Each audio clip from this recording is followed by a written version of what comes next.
Mašinski fakultet je izneo jasno stav i dokaze, sve potvrđeno da se radi game engineering, da se veštački oblaci plasiraju gore, koji nemaju gde da završe nego na tlu.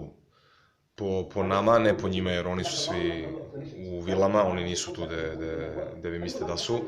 Iako dolazi to sad i po njihovim glavama i po vama, imbecilima koji nosite trenutnu uniformu, i sad vas zvanično svi pitamo, ja molim sve da ovo dele i da postavljaju isto pitanje, da li ste sa okupatorom ili niste?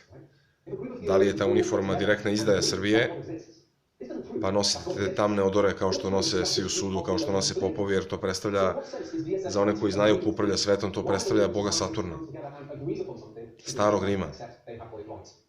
To ne predstavlja ništa što vi možete da zamislite.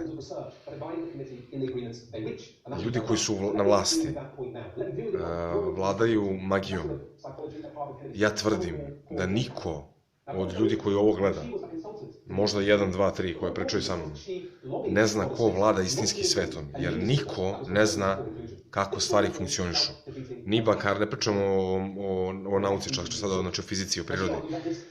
Pričamo o bankarstvu, o ekonomiji, o religiji, na primer. Niko ne zna ništa o tome. A svi radite za papir, taj isti koji ne znate šta radi. Papir ne možete da jedete ni da dišete. Hoćemo svi izvorsku vodu i hoćemo svi hranu i hoćemo svi struju bez da moramo da plaćamo, jer nam je to dato. To nam je dao jedan čovek.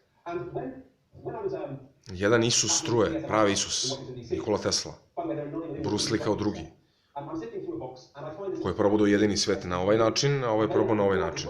I sad se vratio da ujedini kroz oba načina u isto vreme. Da li ste stvarno spremni da stojite protiv groma i zmaja?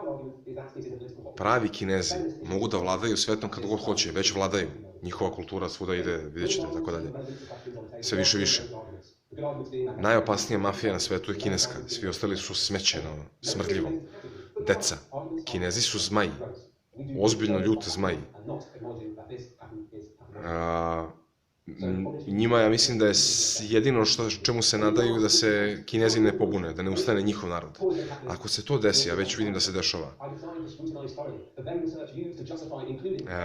skinite uniforme, vrlo je prosto, samo skinite svi uniforme i stanite ispred Skupštine i zahtevajte odgovore.